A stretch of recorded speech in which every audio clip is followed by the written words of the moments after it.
Pemirsa NASA, pada kesempatan ini saya akan menunjukkan cabai rawit yang baru berusia muda, jadi cabai rawit yang baru terbentuk dari proses pembungaan, dan ini baru melewati aplikasi NASA dan hormon.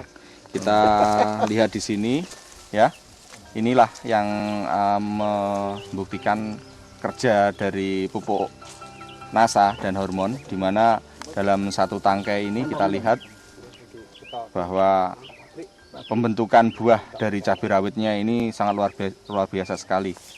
Ini satu tangkai lagi seperti sekarang ini. Nah, seperti sekarang ini, dan ini dibandingkan sebelahnya ini yang sudah lama ya, ini relatif lebih baru, sehingga kita bisa menyaksikan respon dari tanaman ini terhadap penyemprotan yang baru saja dilakukan, penyemprotan NASA yang baru dilakukan.